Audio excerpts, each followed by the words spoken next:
Hey everyone, welcome back once again. This is Reading Ritual with Miss Carmen. We are currently we're in the process of reading The Secret Garden, and we left off at a very exciting moment in the story last time. So we're going to just pick up right from where we left off. Of course, always we are encouraged and accompanied by Gus Duck right over there. And Susie May, I keep her right in front now here because I don't have a place to put her anymore. And so she's always right there, just listening and watching and encouraging as we read.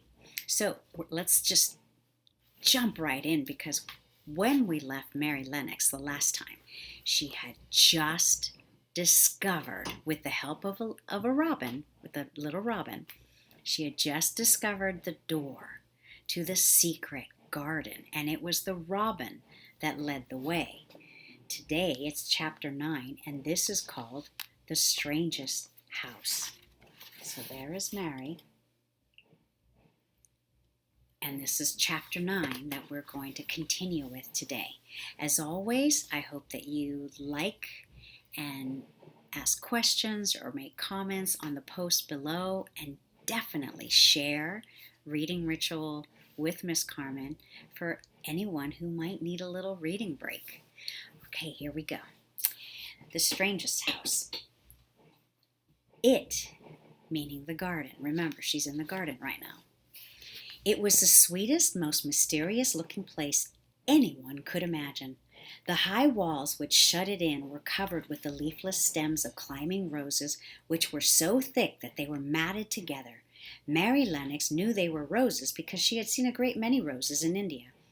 All the ground was covered with the grass of a wintry brown, and out of it grew clumps of bushes which were surely rose bushes if they were alive. There were numbers of standard roses, which had so spread their branches that they were like little trees.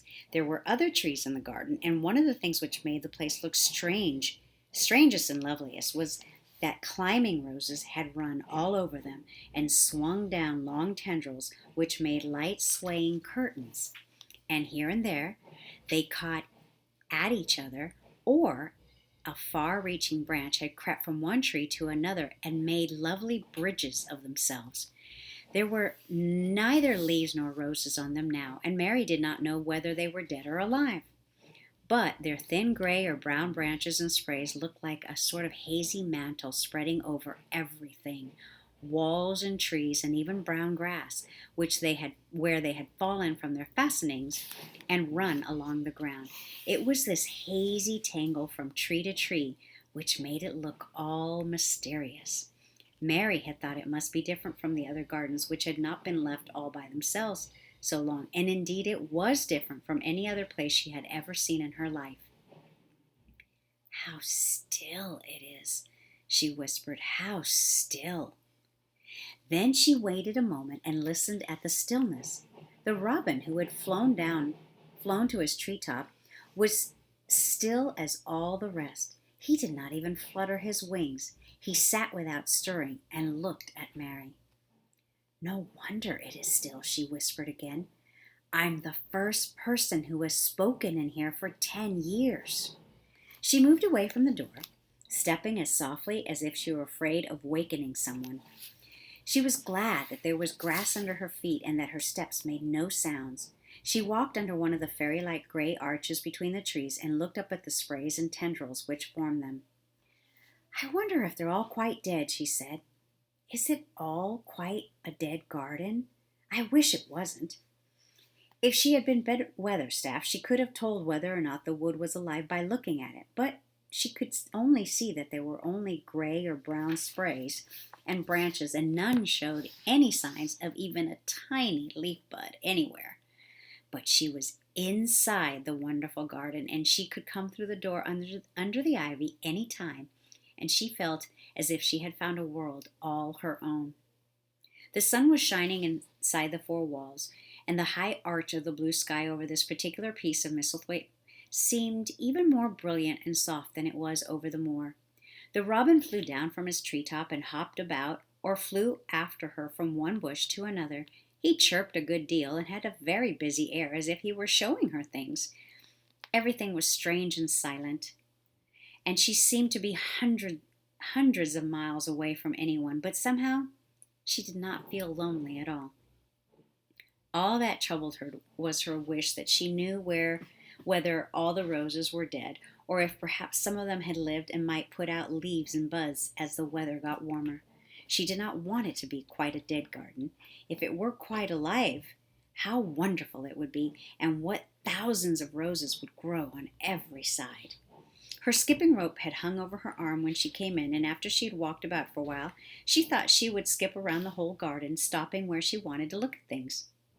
There seemed to have been grass paths here and there, and in one or two corners there were alcoves of evergreen with stone seats or tall moss-covered flower urns in them.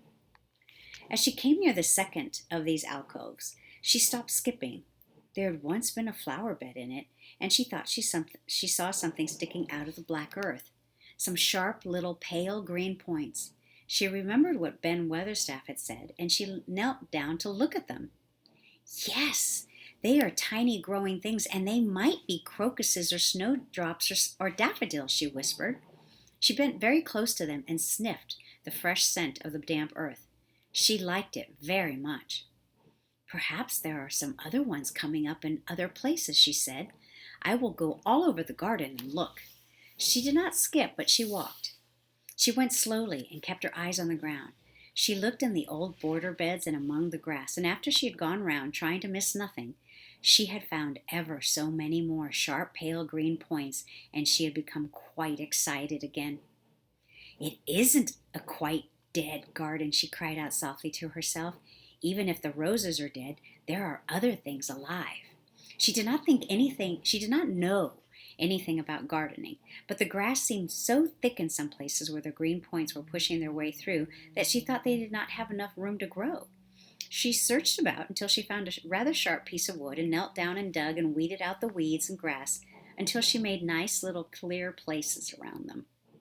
Now they look as if they could breathe, she said after she had finished with the first ones. I'm going to do ever so many more. I'll do all I can see, and if I haven't time today, I can come back tomorrow.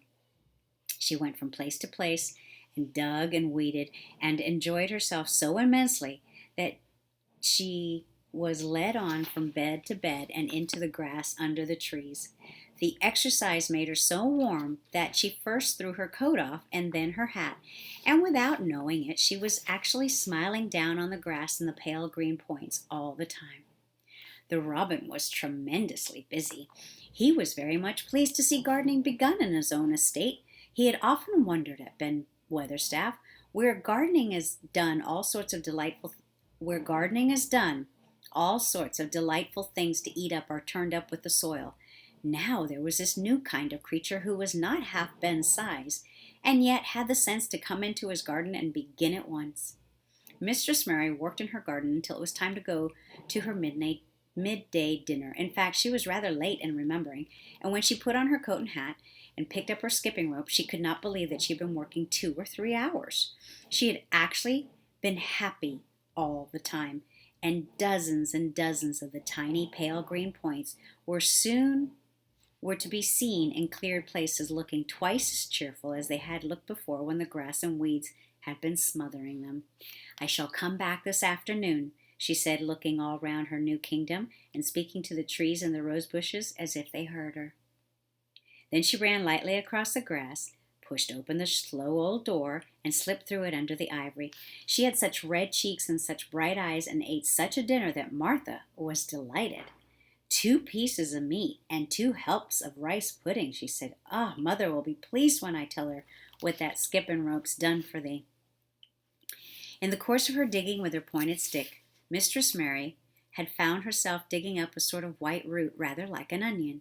She had put it back in its place and patted the earth carefully down on it, just now wondered if Martha could tell her what it was. Martha, she said, what are those white roots that look like onions? They're bulbs, answered Martha. Lots of spring flowers grow from them. The very little ones are snowdrops, and crocuses are the big ones, and the bigger ones are narcissus and jonquils and daffodillies. The biggest of all is lilies and purple flags. Ah, they're nice. Dickon's got a whole lot of them planted in our bit of garden. Does Dickon know all about them? Asked Mary, a new idea taking possession of her. Our Dickon can make a flower grow out of a brick wall. Mother says he just whispers things out of the ground. Do bulbs live a long time? Would they live years and years if no one helped them? Inquired Mary anxiously. They're things as help themselves, said Martha. That's why poor folk can afford to have 'em. If you don't trouble 'em, most of 'em will work away underground for a lifetime and spread out and have little uns. There's a place in the park woods here where there's snowdrops by thousands. They're the prettiest sight in Yorkshire when the spring comes. No one knows how they were first planted. I wish the spring was here now, said Mary. I want to see all the things that grow in England. She had finished her dinner and gone to her favorite seat on the hearthrug. I wish I had a little spade, she said. Whatever does they want a spade for? Asked Martha, laughing. Are they going to take to digging? I must tell Mother that too. Martha looked at the fire and pondered a little. She must be careful if she meant to keep her secret kingdom. She wasn't doing any harm. But if Mr. Craven found out about the open door, he would be fearfully angry and get a new key and lock it up forevermore. She really could not bear that. This is such a big, lonely place, she said slowly, as if she were turning matters over in her mind. The house is lonely, and the park is lonely, and the gardens are lonely. So many places seem shut up. I never did many things in India, but there were people to look at. The soldiers marching by and other people, and sometimes bands playing. And my ayah told me stories. There's no one to talk to here except you and Ben Weatherstaff, and you have to do your work, and Ben Weatherstaff won't speak to me often. I thought if I had a little spade, I could dig somewhere as he does, and I might make a little garden if he would give me some seeds. Martha's face quite lit up. There now, she exclaimed. If that wasn't one of the things Mother says. She says there's such a lot of room in that big place. Why don't they give her a little bit for herself, even if she doesn't plant nothing but parsley and radishes? She'd dig and take away and be right down happy over it. Them's was the very words she said. Were they? Said Mary. How many things she knows, doesn't she? Ah, said Martha. It's like she says. A woman brings up 12 children, learns something besides her ABC. Children's as good as arithmetic to set you finding out things. How much would a spade cost? A little one? Mary asked. Well, was Martha's reflective answer, at Thwaite Village there's a shop or so, and I saw little garden sets with a spade and a rake and a fork all tied together for 2 shillings. And they were stout enough to work with, too. I've got more than that in my purse, said Mary. Mrs. Morrison gave me 5 shillings, and Mrs. Medlock gave me some money from Mr. Craven. Did he remember thee that much? Exclaimed Martha. Mrs. Medlock said I was to have a shilling a week to spend. She gives me one every Saturday. I didn't know what to spend it on. My word, that's riches, said Martha.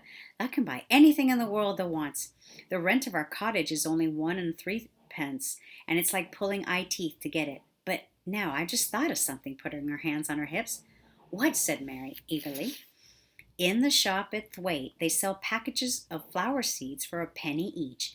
And our Dickon, he knows which is the prettiest ones and how to make them grow. He walks over to Thwaite many a day just for the fun of it. Does thee know how to print letters? She said suddenly. I know how to write, Mary said. Mary shook her head. Our Dickon can only read printin'. If that could print, we could write a letter to him and ask him to buy the garden tools and the seeds at the same time. You're a good girl, Mary cried. You are, really. I didn't know you were so nice. I know I can print letters if I try. Let's ask Mrs. Medlock for pen and ink and some paper. I've got some of my own, said Martha. I brought 'em so I could print a bit of a letter to Mother of a Sunday. I'll go and get it. She ran out of the room, and Mary stood by the fire and twisted her thin little hands together with sheer pleasure. If I have a spade, she whispered, I can make the earth nice and soft and dig up weeds. If I have seeds and can make the flowers grow in the garden, then the garden won't be dead at all. It will come alive.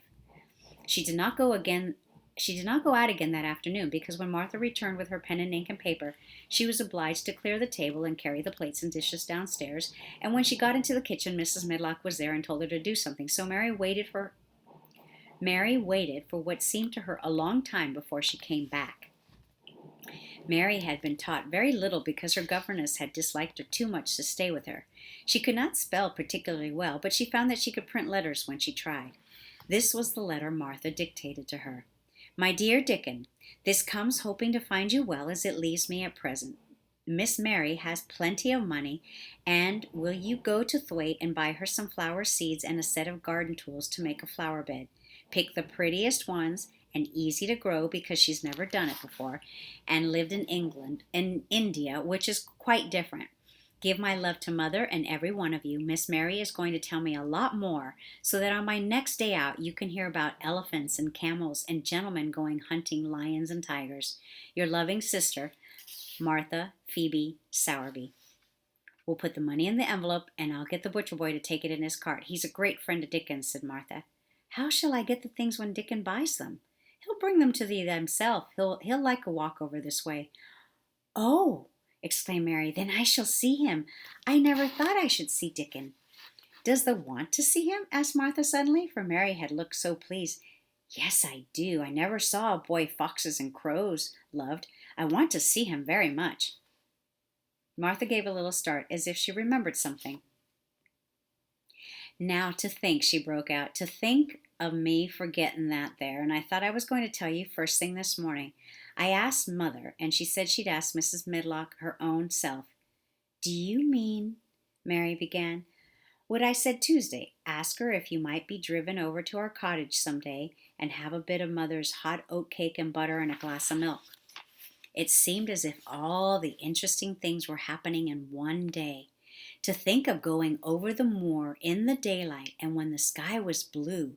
To think of going into the cottage which held 12 children. Aye, she thinks she would. Does she think Mrs. Medlock would let me go? She asked quite anxiously. She knows what a tidy woman Mother is and how clean she keeps the cottage. If I went, I should see your mother as well as Dickon, said Mary, thinking it over and liking the idea very much. She doesn't seem to be like the mothers in India.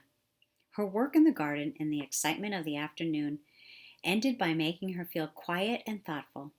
Martha stayed with her until tea time, but they sat in comfortable quiet and talked very little. But just before Martha went downstairs for the tea tray, Mary asked a question. Martha, she said, has the scullery maid had the toothache again today? Martha certainly started slightly. What makes thee ask that? She said. Because when I waited so long for you to come back, I opened the door and walked down the corridor to see if you were coming, and I heard that far-off crying again, just as we heard it the other night. There isn't a wind today, so you see it couldn't have been the wind. Ah, said Martha restlessly, thou mustn't go walking about in the corners and listen. Mr. Craven would be that angry if there's no knowing what he'd do. I wasn't listening, said Mary. I was just waiting for you, and I heard it. That's 3 times. My word, there's Mrs. Medlock's bell, said Martha, and she almost ran out of the room. It's the strangest house anyone ever lived in, said Mary drowsily as she dropped her head on the cushioned seat of the armchair near her. Fresh air and digging and the skipping rope had made her feel so comfortably tired that she fell asleep. Well, that's the end of chapter 9 of The Secret Garden. And the next time we meet together, we'll be reading chapter 10. It's called Dickon. So I hope you enjoyed this new chapter. We're about 1/3 of the way through the book.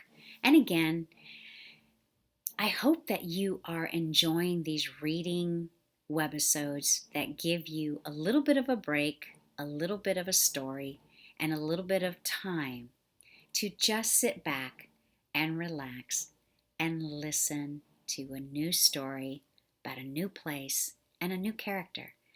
All right, everyone, thanks for joining me again, and I'll talk to you next time on Reading Ritual with Miss Carmen. Bye.